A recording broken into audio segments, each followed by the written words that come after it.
Is correct? कौन सी statement है जो एफओबी के लिए जो है वो एकदम करेक्ट है? सही है। तो capital is financial resources and include saving in banks. जी सर।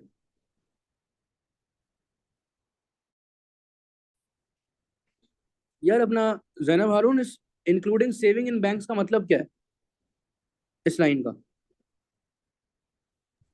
बैंक्स में सेविंग्स हैं। अरे यार मतलब थोड़ा तरीके से ना यार।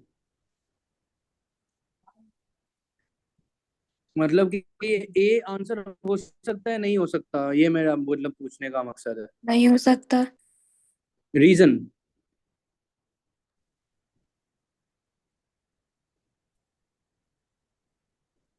किस रीजन कैपिटल बता। मशीनरी होती है ना। असल में होता ही है हमारे पास, हाँ बात आपकी सही है कि कैपिटल जो है वो एक ऐसी चीज है जो कि आपको हेल्प कर रहा है इन प्रोड्यूसिंग अदर थिंग्स। सही है। अच्छा। Enterprise limited in supply and include office workers. सही है, लेबर होता है ये। Labour is a human resource and includes pension and children. भाई लेबर जो है ये नहीं होता। सही है, छोटे बच्चों का होना इज नो, वो लेबर नहीं कहलाता, वो पॉपुलेशन होती है आपकी। Land the natural resource and include trees and fish. D is the correct answer. आगे चलते हैं। नेक्स्ट है हमारे पास।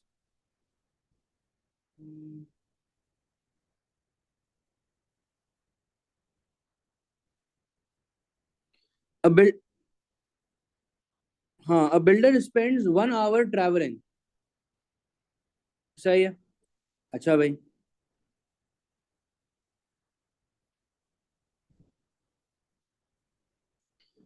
Travelling to and from work he works 40 hours per week for $20, $200. He is given a choice to work 50 hours a week for an extra $75। उसको क्या दिए जाते हैं भाई? उसको बोला जाता है भाई, आपके यहाँ चॉइस है कि आप जो है वो 50 घंटे और काम करें। सही है। और एक्स्ट्रा वो कितना मिले भाई? $75 जो है वो मिले। ठीक है। चले जाना। What would be the opportunity cost? सही है। Of building to the builder of working the extra hours. तो ऑब्वियस सी बात है कि ability to increase purchasing power. देखिए अपॉर्चुनिटी कॉस्ट का मतलब ये है वो चीज जो उसने जो है वो छोड़ी है। ठीक है। तो अगर वो एक्स्ट्रा आवर्स पे काम कर लेता है तो उसने क्या चीज छोड़ी है? उसने 10 घंटे लेजर टाइम के जो है वो छोड़ दिए हैं। ठीक है। कि भाई पहले 40 घंटे काम कर रहा था, अब 50 घंटे काम कर रहा है, तो 10 घंटे जो है वो उसने छोड़ दिए हैं। ठीक है। अब उसको 10 घंटे जो पहले फ्री होते थे अब उसमें वो काम कर रहा है। Country's infrastructure was damage by a natural disaster. Before the disaster the country was producing at point Y. पहले वो पॉइंट वाई पर था। Which point represent the country's production immediately after the disaster. Obviously वाले देखिए natural disaster की वजह से क्या होगा हमारे पास जो है वो एक अदर इनवर्ट शिफ्ट जो है वो आ रहा होगा। What is included in micro economics? The calculation of national income. Sir national wide आ गया तो ये तो नहीं हो सकता। The effects of changes in exchange rate. Sir ये तो मैक्रो इकोनॉमिक्स का टॉपिक है। The factors leading to demand और इन्फ्लेशन। सर ये भी मैक्रो इकोनॉमिक्स का टॉपिक है। The effects of an increase in the price of a good और अ सर्विस। ये माइक्रो इकोनॉमिक्स है। ठीक है। What is N economics definition of a market? Market वो जगह है सर जहाँ पे हमारे पास सर क्या होते हैं कि market forces demand and supply जो है वो आपस में इंटरेक्ट करती हैं। तो collection of informal retail outlets by small firm नहीं। A place where traders gather regularly for short period. तो क्या लॉन्ग पीरियड के लिए जहाँ पे होती है क्या वो मार्केट नहीं होती? तो ये नहीं हो सकता। The existence of consumer demand for a good.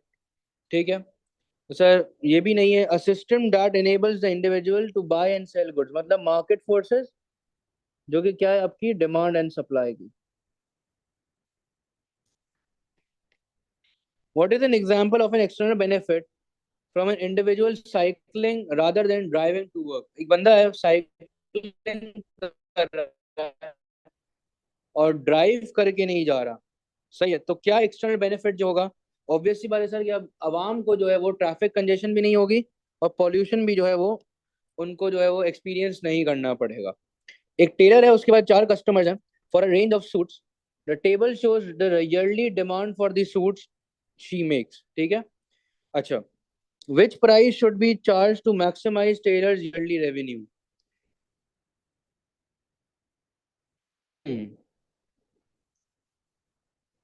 क्या प्राइसेस हमें जो है वो चार्ज करनी है, तो जरा देख लेते हैं।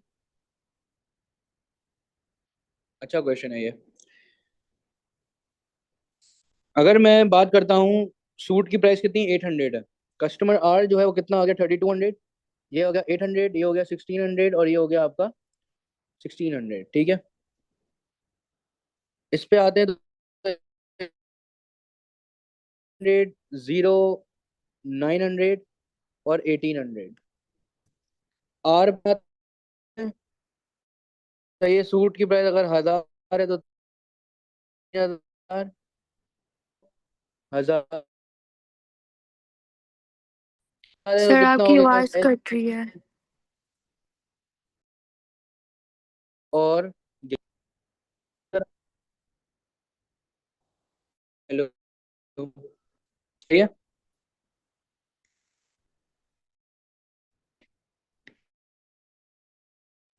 नहीं, अभी भी कट रही है।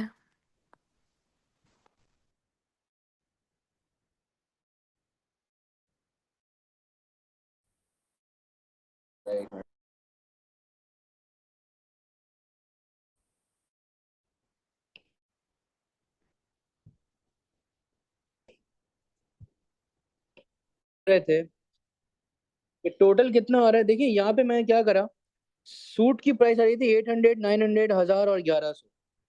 इतना इतना परचेजिंग हो रही थी, तो हमारे पास टोटल कॉस्ट कितनी है, सही है। तो आप यहाँ पे देख सकते हैं कि 3200, 800, 1600 और 1600, तो ये कितना आ रहा है आपका। टोटल करें इसका, 3200 प्लस 800 प्लस 3200, तो ये आ रहा है 7200। इसका टोटल आ रहा है आपका 2700 प्लस 3600, 6300। बस इन तीनों को आपको क्या करना है भाई, ऐड करना है। जैसे इन तीनों को ऐड करा, इन तीनों को ऐड करा, फिर इन तीनों को ऐड करें और इन तीनों को ऐड करें, तो इसका आंसर आ रहा है आपका कितना, 5000। और इसका आंसर आ रहा है आपका कितना, 3300। तो सबसे ज्यादा रेवेन्यू आपने कब कमाया, जो आपकी प्राइस कितनी थी, 800। तो करेक्ट आंसर क्या हो गया आपका, ए। आगे चलते हैं। In response to an increase in price from $5 per kilo to $6 per kilo, a farmer increased supply from 400 kilos to 500 kilos per week. Sir मेरे पास क्या होगा, फॉर्मूला लगेगा, new minus old upon old multiply by 100। मुझे PES निकालना है। PES का formula होता है percentage change in quantity supply divided by percentage change in price. और परसेंटेज चेंज निकालने का फॉर्मूला होता है new minus old upon old multiply by 100, ठीक है। तो हमारे पास सर क्या हुआ कि पहले तो मैं सप्लाई का निकाल लेता हूँ, 500 minus 400 divided by 400 multiply by 100। फिर प्राइस का निकाल लेते हैं, 8 - 5 डिवाइड बाय 5 मल्टीप्लाई बाय 100। तो ये कितना हो गया मेरे पास, 100 डिवाइड बाय 400 मल्टीप्लाई बाय 100। तो ये आ गया आपका 25%। और 3 डिवाइडेड बाय 5 मल्टीप्लाई बाय 100, तो ये आ रहा है आपका 60%। सही है। फॉर्मूला लगेगा हमारे पास 25% डिवाइडेड बाय 60%। तो आंसर क्या आ रहा है, करें जरा, बताइए।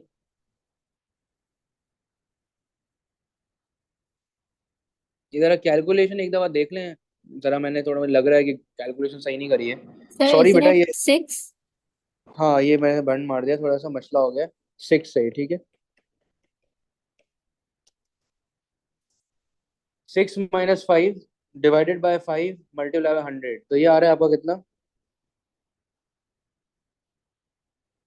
20%, ठीक है। तो आपने क्या करना है, 25% है डिवाइड बाय 20% है, तो वैल्यू कितनी आ गई, 1.25। तो करेक्ट आंसर हो गया आपका डी। ठीक है। It is expected that consumers will be using less paper money. ठीक है। What is most likely reason for this? Consumer जो है वो कम पेपर मनी यूज करेंगे, इसका रीजन क्या है?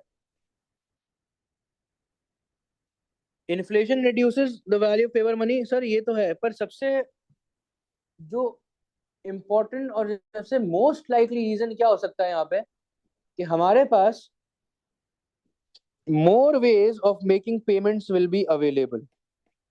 ठीक है। तभी आप लोग जो है वो पेपर मनी को यूज नहीं करेंगे, आप कार्ड्स वगैरह यूज करेंगे। ठीक है। देखिए ये सारी चीजें हैं answer, but most likely reason जो है वो यही है। बाकी सब में चांसेस हैं कि आप फिर भी पेपर मनी को जो है वो इस्तेमाल करें। ठीक है। In low income countries fewer girls and boys become skilled design engineers. What might explain this situation? Obvious सी बात है सर, एक लो इनकम कंट्री है, यहाँ पे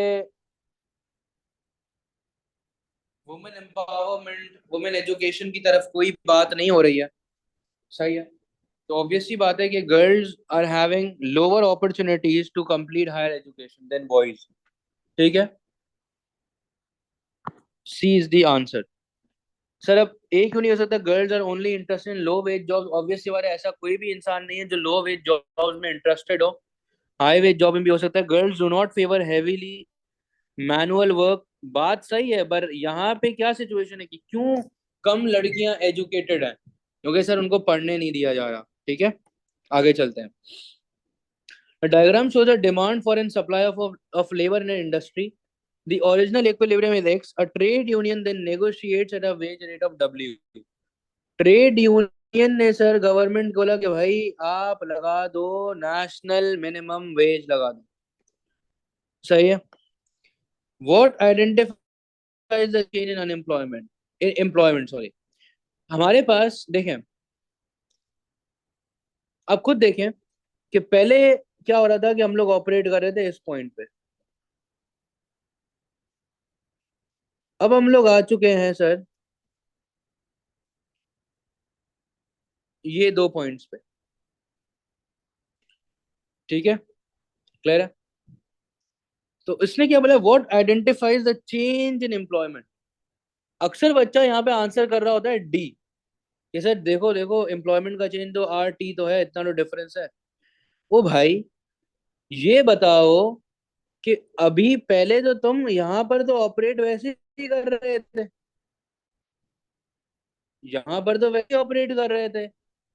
अब जो है आपकी डिमांड फॉर लेबर इतनी हो चुकी है, तो इसका मतलब क्या हुआ कि जो चेंज आया है मेरे पास पिछले पॉइंट से आज की डेट में, जो चेंज आया है वो तो आर एस का ही है ना यार। ठीक है।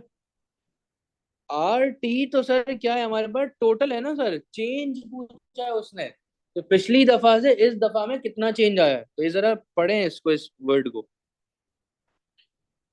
A company mining cobalt invests in machinery to replace some workers. Eventually, diseconomies of scale occur.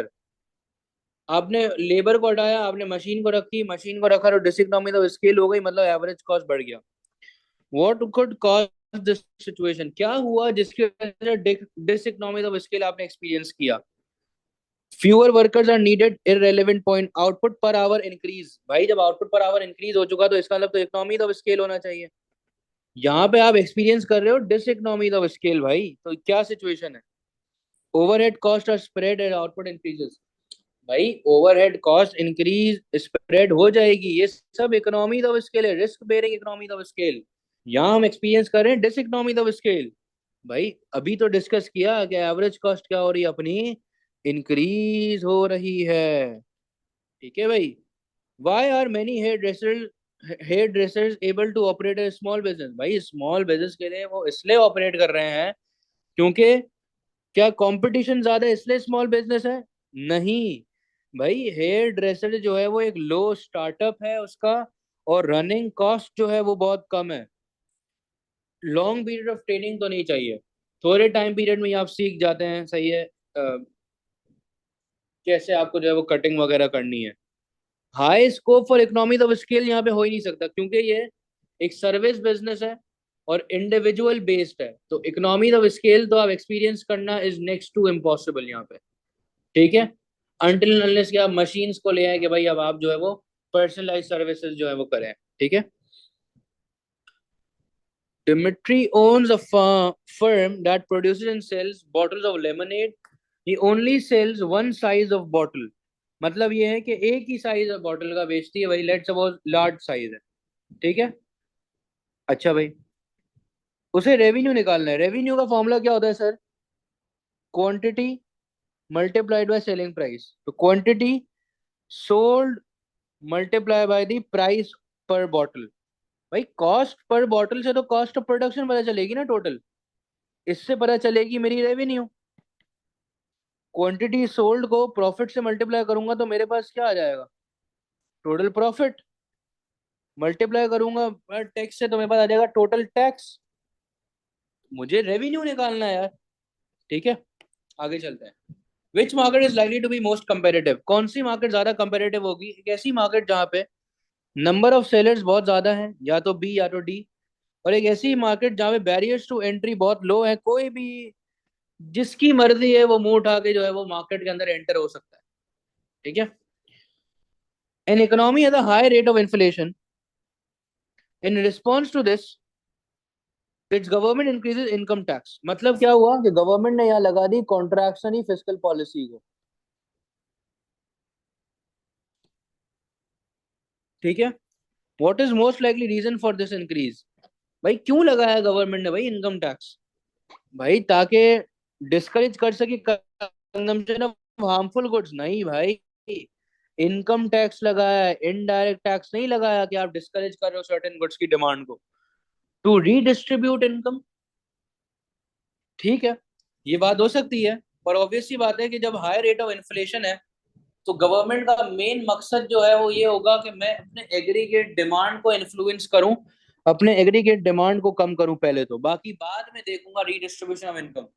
Sir मैंने आपको गवर्नमेंट मैक्रो इकोनॉमिक एम्स पढ़ाए थे, उसमें पहला जो काम यही था कि हम लोग स्टेबल इन्फ्लेशन की तरफ थे, और redistribution of income and wealth सबसे लास्ट पॉइंट था। ठीक है, तो मेन मकसद होगा आपका कि एग्रीगेट डिमांड को कम करें ताकि ऑटोमेटिकली इन्फ्लेशन कम हो।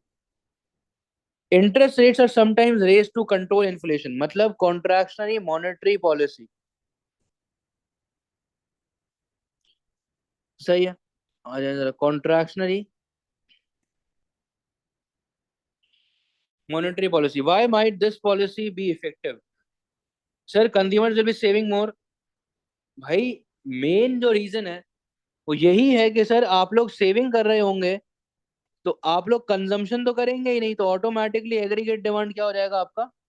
कम हो जाएगा। गवर्नमेंट स्पेंडिंग का ताल्लुक फिस्कल से भाई बी हो ही नहीं सकता, मतलब एकदम कोई फारिग बच्चा है ना वो बी करेगा। इन्वेस्टमेंट, भाई अब ये थोड़ा सा है, अगर आप इंटरेस्ट रेट को बढ़ाते हो आप सेव करोगे ना, इन्वेस्टमेंट थोड़ी करोगे। आप बोलोगे बैंक में पैसा रखूंगा rather than investing in businesses. लोग भी नहीं खरीद रहे, लोग सेविंग कर रहे हैं। दी एक्सचेंज रेट में फॉल। ओ भाई जब इंटरेस्ट रेट तुम्हारा बढ़ेगा तो बाहर के लोग तुम्हारे बैंक में इन्वेस्ट करेंगे, तो एक्सचेंज रेट कैसे कम होगा? एक्सचेंज रेट तो सर बढ़ जाएगा। A is the answer. Government revenue 8% से बढ़ गया तो 3.25 ट्रिलियन। उसका एक्सपेंडिचर कम हो गया 3.69।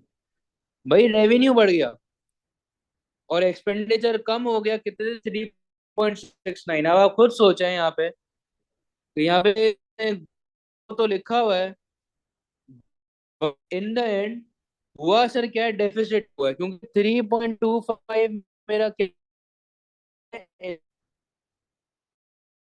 3.6 जो आउटलुक है, ये ग्रोथ तो लिखा हुआ है 5%। ओ भाई भले इतना ही बड़ा पर है, इससे तो कम ही है ना यार, मतलब या तो ए या तो बी। गवर्नमेंट का एम क्या होगा? डेफिसिट बड़ा है नहीं भाई, गवर्नमेंट का एम होगा रिड्यूस करे deficit. Country's inflation rate measured by CPR 3% year 3 years later it was 0.8। इन्फ्लेशन हो रहा है, महंगाई हो रही है, but at a decreasing rate. Negative तो सर डीफ्लेशन होता है, यहाँ पे डीफ्लेशन नहीं है, ये तो हो ही नहीं सकता। तो रेट ऑफ प्राइस इंक्रीजेस, सही है, इज फॉलिंग, मतलब कि हमारे पास क्या हो रहा है कि प्राइसेस तो बढ़ रही हैं but at a decreasing rate. What will deflation most likely lead to? Deflation की वजह से होगा, पता है क्या हमारे पास क्या? वो भाई फॉल तो नहीं होगा ना रियल वैल्यू ऑफ डेट में, मेरे पास इंक्रीज हो जाएगा। ठीक है, फॉल तो जब होता है जब इन्फ्लेशन होती है। Deflation is basically fall in the general price level. सही है। एग्जाम ने डेफिनेशन क्या लिखोगे? अ persistent fall in the general price level over a certain period of time। Deflation की वजह से क्या होगा? एक्सचेंज रेट का कोई इससे लिंक नहीं है। इंटरेस्ट रेट बढ़ेगा नहीं, आपकी परचेजिंग पावर बढ़ रही होगी सर, आपके पास अब जो है वो रियल वैल्यू ज्यादा होगी पैसे की। Economic growth can be defined as, economic growth का मतलब है कि सर हमारा रियल जीडीपी जो है वो इंक्रीज हो रहा है। तो हमारे पास क्या हुआ? ये reduction in countries rate of inflation का मतलब ये नहीं है कि हमारे पास जो है वो इकोनॉमिक ग्रोथ हो रही है, क्योंकि अक्सर ये होता है कि क्रीपिंग इन्फ्लेशन की वजह से इकोनॉमिक ग्रोथ हो रही होती है। तो ये तो नहीं हो सकता। कंट्री के एक्सपोर्ट्स का बढ़ना ये नहीं बताता कि हमारे पास इकोनॉमिक ग्रोथ जो है वो हो रही है। ठीक है, कंट्री की पॉपुलेशन बढ़ रही है, भाई जरूरी थोड़ी है पॉपुलेशन, पॉपुलेशन तो इंडिया और पाकिस्तान की बढ़ रही है, पर क्या हमारे पास जो है वो एक्सपोर्ट्स हम लोग क्या बहुत ज्यादा करते हैं क्या? ऐसा जरा भी नहीं है। ठीक है, आगे चलते हैं जरा। फिर हमने बात करी कि increase in the countries productive capacity. Yes sir, economic growth का मतलब यही है कि आपकी प्रोडक्टिव कैपेसिटी में इंक्रीज आ रहा है। आगे चलते हैं। The table compares the distribution of employment in selected industries in 2 years। ठीक है, how is the distribution of employment change between year 1 and year 2? Agriculture में 4 से 2 हो गया, कम हुआ। माइनिंग में कांस्टेंट है, मैन्युफैक्चरिंग में कांस्टेंट है, रिटेलिंग में कांस्टेंट है, यहाँ पे इंक्रीज हो गया। तो अगर मैं देखूं तो ये मेरा प्राइमरी सेक्टर है, ये भी प्राइमरी सेक्टर है, ये मेरा सेकेंडरी सेक्टर है, ये मेरा टर्शियरी सेक्टर है, ये मेरा टर्शियरी सेक्टर है। पर यहाँ पे हमारे पास देखते हैं जरा, तो प्राइमरी सेक्टर में तो सर ऑब्वियस सी बात है मेरे पास क्या हो रहा है यार, ये एग्रीकल्चर के अंदर मैं देखूं तो गिरा, तो ओवरऑल क्या हुआ? 4+2 6 होता है, 3+2 5 होता है। तो इसका मतलब ये क्या हुआ हमारा? गिरा तो है, तो या तो ए है या तो बी है। आगे चलते हैं। प्राइमरी सेकेंडरी सेक्टर क्या रहा भाई? अनचेंज रहा, 6 था पहले, अब भी 6 है, पहले 4 था अब भी 4 है। तो B is the correct answer. अक्सर बच्चे बड़े क्या करते हैं, इन दोनों को कंसिडर कर लेते हैं, हालांकि ये टर्शियरी सेक्टर है। ठीक है, in year 2 two changes occurred in economy. Company के डायरेक्टर की सैलरी बढ़ी 15% से और ऑफिस वर्कर की वेज बढ़ी 5% से। इन्फ्लेशन था 3.4%। सर इतना बड़ा इफेक्ट नहीं होगा कि इन्फ्लेशन 3.4% से बढ़ा है और उसके अगेंस्ट में मैनेजर की सैलरी बढ़ी है 15% से। तो इसका मतलब है कि हमारे पास 15% -3.4% अभी भी उसको जो है वो फायदा है। ठीक है, और आपके वर्कर की तनख्वाह बढ़ी है कितने थे? 5% से। तो अभी भी 1.6% ज्यादा जो है वो अर्न कर रहा है ये, क्योंकि 5% -3.4 करेंगे ना तो आएगा 1.6%। तो what happen to real income? Company के डायरेक्टर की रियल इनकम तो सर क्या हुई है भाई? इंक्रीज हुई है, या तो सी है या तो डी है। और अगर मैं ऑफिस की भी बात करूं तो ये भी सर क्या हुई है? इंक्रीज हुई है। तो correct answer is D. The diagram show the birth rate and death rate in 3 countries X Y and Z in 2 years। There was no migration, मतलब के कोई भी लोग जो है वो बाहर नहीं गए थे। अच्छा, why was there a rise in the population in year 1 and year 2? In year 1 में पॉपुलेशन बढ़ गई, ईयर 2 में पॉपुलेशन कम हो गई। क्या रीजन हो सकता है भाई? नहीं, बल्कि रीजन तो नहीं पूछा उन्होंने, पूछा कि कहाँ पे ऐसा हो रहा है, कहाँ पे पॉपुलेशन ईयर 1 में बढ़ रही है और ईयर 2 में कम हो रही है। देखें जरा हमारे पास के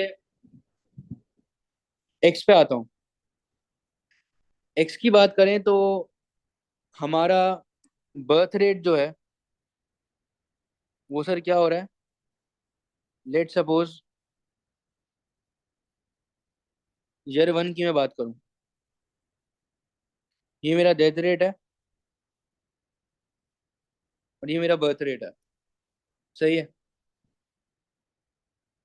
तो ये तो हमारे पास जो है वो कांस्टेंट इफेक्ट जो है वो आ रहा है। मैं वाई पे आता हूँ, तो हम लोग यहाँ पे देख सकते हैं कि बर्थ रेट और डेथ रेट यहाँ पे आपके पास गिवन है। ईयर 1 के अंदर आप देख सकते हैं कि बर्थ रेट जो है वो ज्यादा है डेथ रेट जो है वो कम है, मतलब पॉपुलेशन बढ़ी है। ईयर 2 के अंदर डेथ रेट जो है वो ज्यादा है और बर्थ रेट जो है वो कम है, मतलब पॉपुलेशन गिर गई है। ठीक है। जेड पे देख लेते हैं। जेड पे अगर मैं देखूं तो ईयर 1 के अंदर बर्थ रेट कम है और डेथ रेट ज्यादा है। इसका मतलब पॉपुलेशन गिर रही है, हमें चाहिए राइज इन पॉपुलेशन। और यहाँ पे बर्थ रेट ज्यादा और डेथ रेट कम, यहाँ पे पॉपुलेशन बढ़ रही है, हालांकि हमें क्या चाहिए, फॉल चाहिए। तो correct answer Y. Richest 60% of the population of high income economy received an increase in income. The income of the rest of the population did not change. What happened to absolute and relative poverty? Absolute poverty is कि भाई you are not able to have access to basic necessity, basic needs। और relative के अंदर आप क्या बात करते हैं कि आप जो है वो अपनी कुछ wants जो है उसको पूरा नहीं कर पा रहे। तो 60% of your population high income economy के अंदर क्या है, इंक्रीज हो चुकी है उनकी इनकम। सही है। तो एब्सोल्यूट पॉवर्टी के अंदर तो हमारे पास कोई भी चेंज नहीं आएगा, क्योंकि जो बेचारे रेस्ट 40% थे वो लो इनकम अर्नर्स थे। सही है। और उनकी इनकम तो इंक्रीज जो है वो हुई नहीं है। ठीक है। उनकी इनकम कांस्टेंट रही है तो उनका एब्सोल्यूट पॉवर्टी भी कांस्टेंट रहा होगा। दूसरा, रिलेटिव पॉवर्टी से बढ़ चुकी होगी, क्योंकि देखो relative poverty is your wants, और वांट्स टाइम टू टाइम जो है वो बढ़ रहे होते हैं। ठीक है।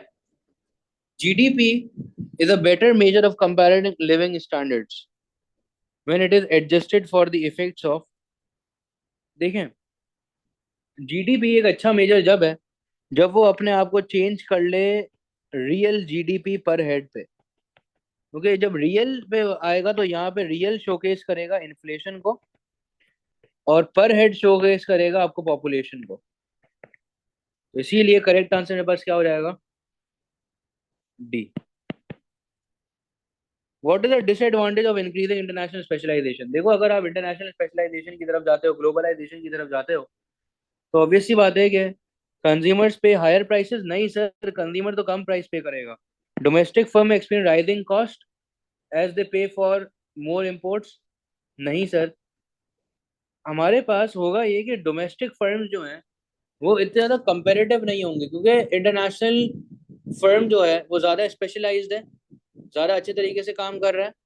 ठीक है। तो वो जो है आपकी डोमेस्टिक फर्म्स को जो है वो पीछे छोड़ देगा। डोमेस्टिक फर्म जो है वो compete नहीं कर सकेंगी। That will lead to structural unemployment, कि आपकी इंडस्ट्री में जो है वो डिक्लाइन आ रहा है। ठीक है। Which method of production always reduces the supply of an imported good to a zero? Obvious सी बात है कि भाई, हाँ भाई जैनब, क्या था इसका, कि अगर आपके इम्पोर्टेड गुड्स को एकदम जीरो करना है तो आप क्या करोगे, बैन लगा दो यार, कि अब कुछ हो ही नहीं सकता आपस में link. A US car dealer, ये जरा गौर से सुने, agrees an import price of 50,000 for a Japanese car at the current rate of exchange. The US dollar strengthened 10% against the Japanese yen. Sir, US dollar ने क्या बोला कि मैं जो है वो 25,000 रुपए की जो है वो गाड़ी खरीदूंगा, परचेज करूंगा। ठीक है। हुआ ये कि उसके 10% से क्या हो गई, करेंसी की जो वैल्यू है वो इंक्रीज हो गई। तो what will be the new import price paid for the Japanese car? तो सर, हमारे पास क्या हुआ कि 25,000 का अगर मैं 10% देखूं तो वो कितना आता है, 2,500। ठीक है। तो इसका मतलब है कि अब मुझे जो देना पड़ेगा वो कितना देना पड़ेगा, 22,500 देना पड़ेगा। क्योंकि 2,500 से तो ये कम हो चुका है ना, क्योंकि मेरी करेंसी स्ट्रांग हो चुकी है। ठीक है। A country has a deficit, मतलब outflows are greater than inflows, current account of it balance of payment, what could increase the size of it deficit? क्या ऐसी चीजें जो कि उसके डेफिसिट को, साइज को बढ़ा सकती है? एक्सपोर्ट्स बढ़ाओगे तो सर आपका सरप्लस हो जाएगा। इंटरनेशनल कंपेरेटिवनेस बढ़ेगी तो सर आपके एक्सपोर्ट्स जो है वो बढ़ रहे होंगे, मतलब सरप्लस हो जाएगा। Number of visitors from abroad, sir foreigners आएंगे यहाँ पे जो है वो कंजम्पशन करेंगे, हमारे पास जो है वो सरप्लस हो जाएगा। ठीक है। Increase spending on military bases abroad, आप बाहर के मुल्कों की जो है वो मिलिट्री बेस के अंदर स्पेंडिंग कर रहे हो तो ऑब्वियस बात है आपका आउटफ्लो हो रहा है। तो ये क्या है हमारे पास, आउटफ्लो जब हुआ तो डेफिसिट हमारा जो है वो बढ़ गया। ठीक है। सर ये हो गया हमारा कौन सा paper? We are done with May June 2021। सही है। Paper one, variant one.